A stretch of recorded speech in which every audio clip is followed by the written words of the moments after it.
Hello bachcho, let's see this question, and here this question say mention any three allegation about unfair practices in the election reported in newspaper and television.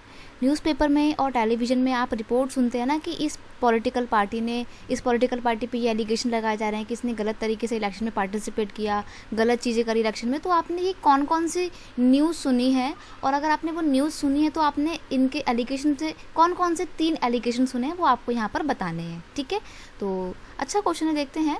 Television and newspaper reported following 3 allegation about the unfair practice in the election.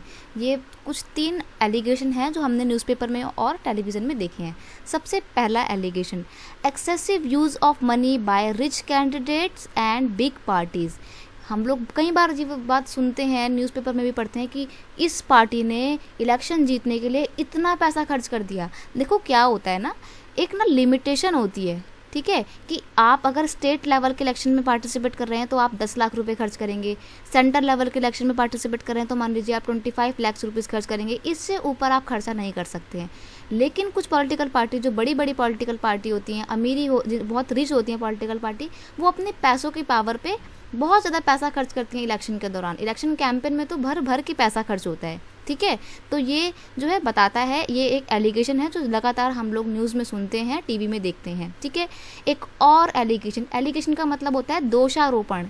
ठीक है, तो दोषारोपण एक और allegation देखते हैं। Doing politics in the name of religion and caste by some political parties and seeking vote and disunite the people of the country. ये तो बहुत सुनने को आता है कि ये पॉलिटिकल पार्टी इस फलाना कास्ट को जो है क्या कर रही है, धमका रही है या उनको भड़का रही है। ठीक है, तो यहाँ पर हम ये बहुत देखते हैं कि ये वाली पॉलिटिकल पार्टी धर्म के नाम पे वोट मांगती है, जाति के नाम पे वोट मांगती है।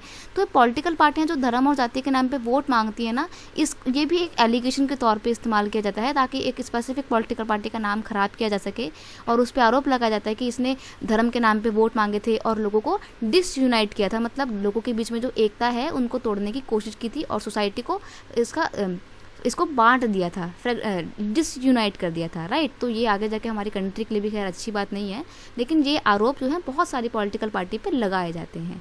ठीक है, नेक्स्ट क्या है एलिगेशन वो भी देख लेते हैं। Miss use of the government facility and the officials by the ruling party.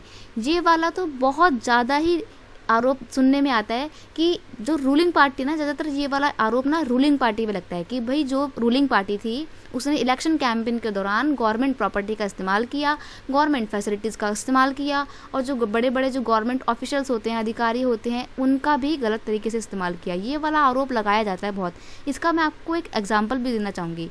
1971 में जो इलेक्शन हुए थे, लोकसभा के जनरल इलेक्शन जो हुए थे, जिसमें इंदिरा गांधी जो है वो कांग्रेस की तरफ से खड़ी हुई थी, तो उनके ऊपर ये वाला आरोप लगाया गया था कि इलेक्शन कैंपेन के दौरान इन्होंने गवर्नमेंट फैसिलिटी का दुरुपयोग किया है, गलत तरीके से मिसयूज़ किया है। ठीक है, तो इंदिरा गांधी के ऊपर फिर सवाल उठने लगे थे, लेकिन इंदिरा गांधी ने सभी सवालों का जवाब ना देते हुए पूरे कंट्री में इमरजेंसी को इम्प्लीमेंट कर दिया था। ठीक है, फिर 1977 में जयप्रकाश नारायण जी आते हैं। जयप्रकाश नारायण के जनता दल निकल के आती है और वो कांग्रेस पार्टी पे लगातार जो है लांछन लगाती है कि इन्होंने पहले भी गलत तरीके से इलेक्शन जीते थे, और उन्होंने फिर नारा भी दिया था सेव डेमोक्रेसी। ठीक है, तो ये एक एज अ एग्जाम्पल मैं आपको बता रही हूँ कि 1971 में ये वाला एलिगेशन कांग्रेस पे लगाया गया था जब इंदिरा गांधी की गवर्नमेंट बनी थी। और रही बात अभी प्रेजेंट सिनेरियो की, तो ये वाला जो आरोप है ना कि रूलिंग पार्टी ने गवर्नमेंट फैसिलिटी का इस्तेमाल किया है, गवर्नमेंट ऑफिसर का इस्तेमाल किया है, गलत तरीके से अपना कैंपेन किया है, तो ये वाला आरोप बहुत ही कॉमन है, आपको बहुत बार सुनने को मिलेगा। और एक आरोप ये भी लगाया जाता है कि इस पॉलिटिकल पार्टी ने गलत तरीके से ईवीएम मशीन का इस्तेमाल किया था, गवर्नमेंट मशीनरी का गलत तरीके से इस्तेमाल किया था। ये वाला पॉइंट भी आप ऐड कर सकते हैं। ये आरोप भी हर बार जब भी इलेक्शन खत्म होते हैं, रिजल्ट आता है, तो अपोजिशन पार्टी हमेशा ये वाला आरोप लगाती है कि गलत तरीके से चुनाव हुए थे, ईवीएम की मशीन के साथ छेड़खानी की गई थी, गवर्नमेंट मशीनरी का ठीक से इस्तेमाल नहीं किया गया था। तो ये कुछ जनरल एलिगेशन है, आरोप हैं, जो हमेशा हमारे को देखने को मिल जाएंगे न्यूज़पेपर में और टेलीविज़न में। I hope you understand it well. Best of luck.